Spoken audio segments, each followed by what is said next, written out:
His name is Ibn Sina, named after the ancient Persian philosopher renowned for his early scientific discoveries. But unlike his older counterpart, this Ibn Sina is altogether more high-tech. As well as being fluent in English and Arabic, he can hold a conversation with humans. He looks for information about us on the internet and uses that to chat with us.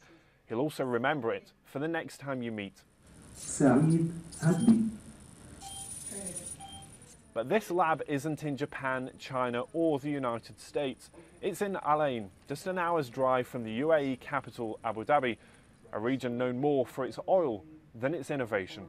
Things are not extremely tight, so there is a possibility of exploring in different directions, which in many other Western nations nowadays you cannot really afford to do given the economic tightness and so on. And this creates a feeling that almost everything might be possible if you just try to get it done. Plus you don't have the constraints of a lot of existing, if you want, traditions that could be on the one hand positive, but on the other hand could be keeping things back. And that's the big attraction for students. Starting from scratch with new facilities and new ideas gives them some much needed freedom. The advantage of starting from scratch is obviously because you can think of the entire framework in a completely new way. You don't have restrictions or you don't have a mindset in the beginning that you have to follow. And the good equipment, the good labs we have there, everything is available. We can do whatever we want. So whilst the robot is still a work in progress, it has huge commercial potential. But to do that, it needs to make the leap from university experiment to saleable product, and that takes money.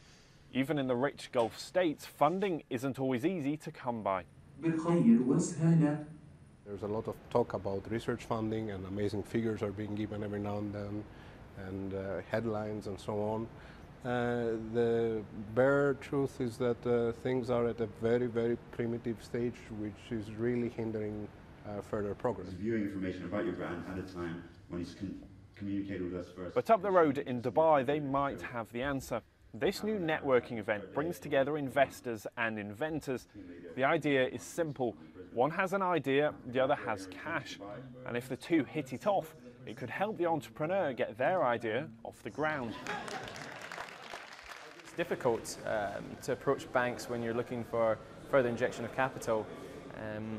And if you're going to venture capitalists, I mean, there's lots of risk involved as a startup, so they're looking for massive percentages. So to present this kind of idea in this kind of environment links you with potential angel investors. Also within the same technology field, they could be strategic partners and help you, look at your business from a different point of view and help you grow in other ways besides just investing money. So it's great. And if you want buy a book. But they do have to work for their money. There are tough questions to answer, the feedback is immediate, and it's often blunt.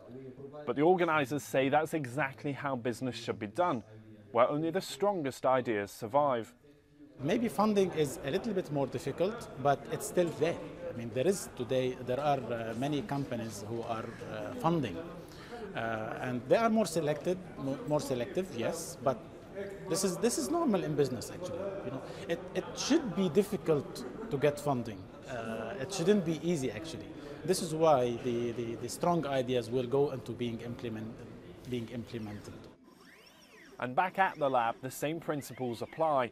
The Arabic robot has sparked the interest, but it's a more practical commercial applications like this that will pay the bills. And generating revenue could give this emerging local industry some real targets to aim for.